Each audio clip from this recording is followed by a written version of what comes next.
Hi hello welcome back. ഇപ്പോൾ മാമ്പഴ season ആയതുകൊണ്ട് തന്നെ മാങ്ങയും ബ്രെഡും വെച്ചിട്ട് നമുക്കൊരു വെറൈറ്റി ആയിട്ടുള്ളൊരു ഡെസേർട്ട് തയ്യാറാക്കിയെടുക്കാം. ഉണ്ടാക്കിയെടുക്കാനും വളരെ സിമ്പിളാണ്, അതുപോലെ തന്നെ നല്ല ടേസ്റ്റുമാണ്. അപ്പോൾ എങ്ങനെ തയ്യാറാക്കിയെടുക്കാം എന്നുള്ളത് നോക്കാം. അപ്പോൾ നേരെ വീഡിയോയിലേക്ക് കിടക്കാം. അപ്പോൾ ഈ ഒരു ഡിസേർട്ട് ഉണ്ടാക്കിയെടുക്കാൻ വേണ്ടിയിട്ട് ഞാനിവിടെ ഒരു മാങ്ങയുടെ പകുതി എടുത്തിട്ടുണ്ട്. അതിൻ്റെ തൊലിയൊക്കെ കളഞ്ഞിട്ട് കട്ട് ചെയ്തിട്ട് മിക്സിയുടെ ജാറിലേക്ക് ചേർത്ത് കൊടുത്തിട്ടുണ്ട്. അപ്പോൾ എടുക്കുമ്പോൾ നല്ലോണം പഴുത്ത മാങ്ങ, മധുരമുള്ള മാങ്ങനെ എടുക്കാനായിട്ട് നോക്കുക.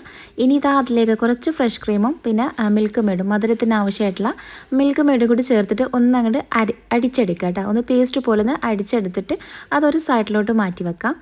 ഇനി ഈ ഒരു സമയം തന്നെ ഞാനിവിടെ ഒരു പാൻ ചൂടാക്കി എടുത്തിട്ടുണ്ട്. അതിലേക്ക് കുറച്ച് ബട്ടർ ഒഴിച്ചു കൊടുക്കുക കേട്ടോ. ബട്ടറോ അല്ലാന്നുണ്ടെങ്കിൽ നെയ്യ് ഒഴിച്ചു കൊടുത്താലും മതി. ഓയിൽ ചെയ്തെടുക്കരുത് കേട്ടോ. അപ്പോൾ ഈ ഒരു ബട്ടറിൽ ഇതുപോലെ ബ്രെഡ് ഓരോന്നായി വെച്ച് കൊടുത്തിട്ട് ജസ്റ്റ് ഒന്ന് ടോസ്റ്റ് ചെയ്തെടുക്കുക. രണ്ട് വശവും ഇതുപോലെ ഒന്ന് ടോസ്റ്റ് ചെയ്തെടുക്കുക കേട്ടോ. അപ്പോൾ ഞാനിവിടെ ലെയറായിട്ടാണ് ചെയ്തെടുക്കുന്നത്. ഞാനിവിടെ ഒരു 4 ബ്രെഡ് എടുത്തിട്ടുണ്ട്. 4 ബ്രെഡ് ഇതുപോലെ ഇങ്ങനെ ചെയ്തെടുത്തതിന് ശേഷം ഇങ്ങനെ ഒരു വീഡിയോയിൽ കാണുന്ന പോലെ ഇതുപോലെ ഒന്ന് ഇങ്ങനെ ലെയറാക്കി വെച്ച് കൊടുത്തിട്ടുണ്ട്. വീണ്ടും ഒന്നുകൂടി വെച്ച് കൊടുത്തിട്ടുണ്ട് കേട്ടോ. അപ്പോൾ 4 ബ്രെഡാണ് ഞാനിവിടെ മൊത്തത്തിൽ എടുത്തിട്ടുണ്ടായിരുന്നത്. അപ്പോൾ ഈ ഒരു 4 ബ്രെഡ് അതുപോലെ തന്നെ ഒരു സെറ്റും കൂടി ഇതുപോലെ ചെയ്തെടുത്തിട്ടുണ്ട് കേട്ടോ. 4 വേറെ ഇതുപോലെ ഇങ്ങനെ ചെയ്തെടുത്തിട്ടുണ്ടായിരുന്നു. ഇനി ഇങ്ങനെ വെച്ചതിന് ശേഷം നമുക്കിതിലേക്ക് ഫ്ലെയിം ഒന്ന് കുറച്ച് വെക്കാം കേട്ടോ. എന്നിട്ട് അതിലേക്ക് ഇതുപോലെ പാല് കുറേശ്ശായിട്ട് ഒഴിച്ച് കൊടുത്തിട്ട് ഈ ഒരു ബ്രെഡ് നല്ലോണം ഒന്ന് സോഫ്റ്റ് ആക്കി എടുക്കണം. അപ്പോൾ ഇങ്ങനെ സോഫ്റ്റ് ആക്കി എടുക്കുമ്പോൾ വീണ്ടും ഇങ്ങനെ ഈ ഒരു പാൽ ഇതുപോലെ ഇങ്ങനെ വറ്റി വരും.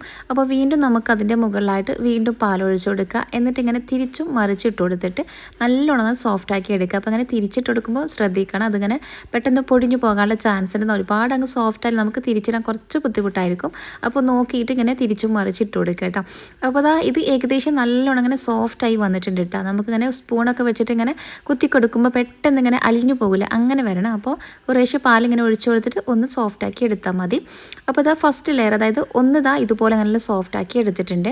അതുപോലെ തന്നെ ഞാൻ വേറെയും ചെയ്തെടുത്തിട്ടുണ്ട് കേട്ടോ. 4 വെച്ചിട്ട് ഇതുപോലെ വീണ്ടും ഒന്നും കൂടി ഒരു സെറ്റും കൂടി ഇങ്ങനെ സോഫ്റ്റ് ആക്കി എടുത്തിട്ടുണ്ടായിരുന്നു കേട്ടോ. അപ്പോൾ മൊത്തത്തിൽ ഞാനിവിടെ 8 ബ്രെഡാണ് എടുത്തിട്ടുണ്ടായിരുന്നത്. അതിൻ്റെ ആ ഒരു സൈഡ് വശമൊക്കെ ഒന്ന് കട്ട് ചെയ്തെടുക്കണമെങ്കിൽ ചെയ്തെടുക്കാം കേട്ടോ. ഞാനിവിടെ അങ്ങനെ ചെയ്തെടുത്തിട്ടൊന്നുമില്ല. അപ്പോൾ ഇതുപോലെ 2 സെറ്റാക്കിയിട്ട് ഞാനിങ്ങനെ ഒന്ന് സോഫ്റ്റ് ആക്കി എടുത്തിട്ടുണ്ടായിരുന്നു.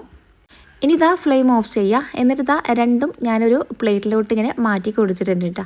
അപ്പോൾ നമ്മൾ 2 സെറ്റ് ഇവിടെ റെഡി ആയിട്ടുണ്ട്. ഇനിയിപ്പോൾ ഒന്നുമില്ല, നമ്മൾ നേരത്തെ റെഡിയാക്കി വെച്ച ആ ഒരു മാങ്ങയുടെ പേസ്റ്റ് ഉണ്ടല്ലോ, അത് ഇതിൻ്റെ മുകളിൽ ഒരു ചൂടോടെ തന്നെ ഒഴിച്ചു കൊടുക്കുക കേട്ടോ. അങ്ങനെ മുകളിലായിട്ട് ഇതുപോലെ ഫുള്ളായിട്ടൊന്ന് കവർ ചെയ്തിട്ട് ഒന്ന് ഒഴിച്ചു കൊടുക്കുക. ശേഷം ഒരു സ്പൂൺ വെച്ചിട്ട് ജസ്റ്റ് ഇങ്ങനെ ഒന്ന് സ്പ്രെഡ് ആക്കി കൊടുക്കുക. എല്ലായിടത്തും ഇങ്ങനെ എത്തുന്ന രീതിയിൽ ജസ്റ്റ് ഒന്നിങ്ങനെ സ്പ്രെഡ് ചെയ്ത് കൊടുത്താൽ മതി. പിന്നെ നിങ്ങൾക്ക് വേണമെന്നുണ്ടെങ്കിൽ നമ്മൾ ഈ ഒരു ബ്രെഡ് ടോസ്റ്റ് ചെയ്തിരിക്കുന്ന ആ സമയത്ത് ഈ ഒരു ക്രീം അടിച്ചു വെക്കില്ല, ഈ ഒരു മാങ്ങയുടെ ക്രീം അടിച്ചു വെച്ചതിന് ശേഷം ഫ്രിഡ്ജിൽ വെച്ചിട്ട് ജസ്റ്റ് ഒന്ന് വേണമെന്നുണ്ടെങ്കിൽ തണുപ്പിച്ചെടുക്കുക കേട്ടോ.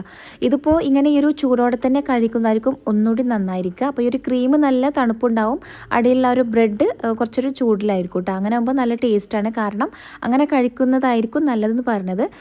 ഒരു ബ്രെഡ് അപ്പോഴായിരിക്കും നല്ല സോഫ്റ്റായിട്ട്, ആ ചൂടോടെ തന്നെ ആയിരിക്കും നമുക്ക് കഴിക്കുമ്പോൾ സോഫ്റ്റായിട്ട് കിട്ടുള്ളൂ. അല്ലാതെ നമ്മൾ ഫ്രിഡ്ജിലൊക്കെ വെച്ചിട്ട് സെറ്റ് ചെയ്തെടുക്കുകയാണെന്നുണ്ടെങ്കിൽ കുഴപ്പമില്ല, അത്ര കണ്ട് സോഫ്റ്റായിട്ട് കിട്ടൂല. അപ്പോൾ അതുകൊണ്ട് ആ ചൂടോടെ തന്നെ കഴിക്കുന്നതായിരിക്കും ഒന്നുകൂടി നല്ലത് കേട്ടോ. അപ്പോൾ ഒരു ക്രീമൊക്കെ ഫുള്ളായിട്ട് ഇതുപോലെ എങ്ങനെ ഒന്ന് എന്താ പറയുക ഒന്ന് സ്പ്രെഡ് ചെയ്ത് കൊടുത്തിട്ടുണ്ട്. നിങ്ങൾക്ക് ഇഷ്ടമുള്ള രീതിയിൽ ക്രീം വെച്ചിട്ട് ഡെക്കറേറ്റ് ചെയ്തെടുക്കുക കേട്ടോ. അപ്പോൾ ഞാൻ ഈ രീതിക്കാണ് ഡെക്കറേറ്റ് ചെയ്തെടുത്തിട്ടുണ്ടായിരുന്നത്.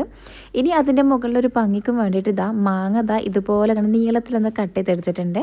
എന്നിട്ട് ജസ്റ്റ് അതിൻ്റെ മുകളിലൊന്ന് വെച്ച് കൊടുക്കുന്നുണ്ട് കേട്ടോ. പിന്നെ നിങ്ങൾക്ക് ഇഷ്ടമുള്ള രീതിയിൽ ഇത് ഡെക്കറേറ്റ് ചെയ്തെടുക്കാം. നട്ട്സൊക്കെ വെച്ചിട്ട് വേണമെങ്കിൽ അങ്ങനെ ചെയ്തെടുക്കുക കേട്ടോ. ഞാനിവിടെ ബദാം ചെറുതായിട്ടൊന്ന് കട്ട് ചെയ്തിട്ട് അതും ഇതിൻ്റെ മുകളിലായിട്ടൊന്ന് വെച്ച് കൊടുക്കുന്നുണ്ട് കേട്ടോ. അപ്പോൾ എന്തായാലും ഒന്ന് ട്രൈ ചെയ്ത് നോക്കുക. ഇപ്പോൾ മാങ്ങയുടെ സീസൺ ആയതുകൊണ്ട് എല്ലാവരുടെ വീട്ടിലും മാങ്ങ ഉണ്ടാവും. അപ്പോൾ മസ്റ്റായിട്ടും ഉണ്ടാക്കി നോക്കുക കേട്ടോ. എന്നിട്ട് ഫീഡ്ബാക്ക് അറിയിക്കാനൊന്നും മറക്കല്ലേ. അപ്പോൾ നമ്മുടെ വീട്ടിലെ ഗസ്റ്റൊക്കെ വരുന്ന സമയത്ത് നമുക്ക് വെറൈറ്റി ആയിട്ടൊക്കെ ഉണ്ടാക്കി കൊടുക്കണമെന്നുണ്ടെങ്കിൽ മസ്റ്റായിട്ടും ഈ ഒരു ഐറ്റം ട്രൈ ചെയ്ത് നോക്കുക. പിന്നെ ഇതുപോലത്തെ ഈസിയായ റെസിപ്പീസ് അല്ലെന്നുണ്ടെങ്കിൽ ഇതുപോലത്തെ വെറൈറ്റി ആയിട്ടുള്ള റെസിപ്പീസിനൊക്കെ വേണ്ടിയിട്ട് ഈ ചാനൽ സബ്സ്ക്രൈബ് ചെയ്യുക. സബ്സ്ക്രൈബ് ചെയ്യുമ്പോൾ ബെല്ലൈക്കൺ പ്രസ് ചെയ്ത് ഓൾ എന്ന ഓപ്ഷനും കൂടി കൊടുക്കാൻ മറക്കല്ല കേട്ടോ. എങ്കിൽ മാത്രമേ ഞാനിടുന്ന വീഡിയോസിൻ്റെ നോട്ടിഫിക്കേഷൻ നിങ്ങൾക്ക് ലഭിക്കുള്ളൂ. അപ്പോൾ ഇൻഷാ അല്ലാഹ് നമുക്ക് പുതിയൊരു വീഡിയോയിൽ കാണാം. താങ്ക്